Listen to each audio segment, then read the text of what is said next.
नमस्कार दोस्तों, स्वागत है आपका हमारे AP02 चैनल में। तो दोस्तों, जो खबर मैं आपको देने जा रहा हूँ वो हमारे लिए एक स्ट्रेटेजिक तौर पर बहुत ही इंपॉर्टेंट है। और खास बात यह है कि इस खबर को ना तो किसी न्यूज मीडिया ने ब्रेक किया है और ना ही किसी डिफेंस सोर्स ने बताया है। ये खबर दी है हमारे खुद वायुसेना प्रमुख ने, इसलिए बहुत ही ध्यान से सुनिएगा। लेकिन उससे पहले एक छोटी सी रिक्वेस्ट है कि आप में से वो लोग जिन्होंने हमारे चैनल को सब्सक्राइब नहीं किया है, तो आप सभी लोगों से रिक्वेस्ट है कि प्लीज हमारे चैनल को सब्सक्राइब कर लीजिए, क्योंकि यहाँ पे बहुत ही ज्यादा एक्सक्लूसिव कंटेंट आने वाला है। तो चलिए वीडियो की शुरुआत करते हैं। तो दोस्तों, हुआ यह है कि अब से कुछ ही घंटों पहले भारत के वायुसेना प्रमुख air chief marshal VR Chaudhary ji ने एक इंटरव्यू दिया। उस इंटरव्यू में उन्होंने ऐलान किया है कि भारतीय वायुसेना की तरफ से अलग से डिफेंस अटैचे तैनात किए जाएंगे 3 इंपॉर्टेंट कंट्रीज में। पहला होगा आर्मीनिया, दूसरा होगा आइवरी कोस्ट और तीसरा होगा यूरोप का एक इंपॉर्टेंट देश स्पेन। इन तीनों देशों में वायुसेना अलग से अफसर तैनात करेगी एज अ डिफेंस। और ये इतनी बड़ी खबर क्यों है, तो मैं आपको इसकी गंभीरता समझा देता हूँ। आप खुद ही समझ जाएंगे कि ये इतनी ज्यादा कुशल खबर क्यों है भारत के लिए।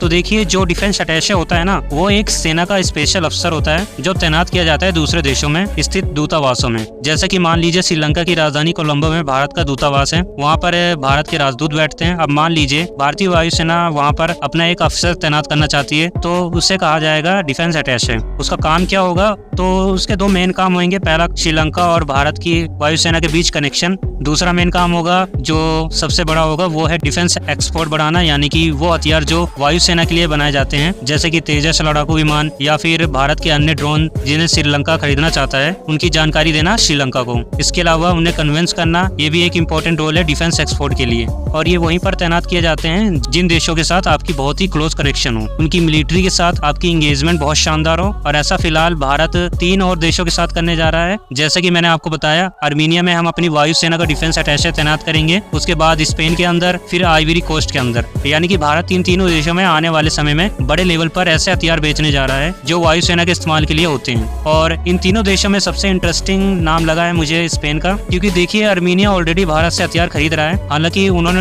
अब तक ऐसे ही हथियार खरीदे हैं जो थल सेना यूज के लिए होते हैं। ऐसे में समझ में आता है कि भारत वहाँ पर वायुसेना डिफेंस अटैचे इसलिए भेज रहा है ताकि वो हमसे ऐसे हथियार भी खरीदे जो कि उनकी वायुसेना के इस्तेमाल के लिए भी हो, और जो हमारी हथियारों की सेल है वो और बढ़े। लेकिन स्पेन, जो एक यूरोपियन देश है, एक नाटो सदस्य है, वहाँ पर वायुसेना डिफेंस अटैचे तैनात करना मतलब एक बात तय है कि स्पेन भारत के किसी न किसी हथियार में इंटरेस्ट तो लेगा ही, खासकर की ऐसी मिसाइलें जो लड़ाकू विमानों में लगाई जाती है। और इसी कनेक्शन की वजह से आने वाले समय में भारत और स्पेन के बीच जो डिफेंस कॉर्पोरेशन होने वाला है, इस पर मेरी बारीक नजर रहेगी। इन दोनों देशों के बीच अगर कोई भी हथियारों की खरीद या बिक्री की खबर आती है तो मैं आपको तुरंत सूचित करूंगा। बस दोस्तों, फिलहाल इस वीडियो में इतना ही। अगर आपको वीडियो अच्छी लगती है तो हमारे चैनल को सब्सक्राइब और लाइक जरूर करिए, और दोस्तों के साथ शेयर भी करिए। जय हिंद, जय भारत।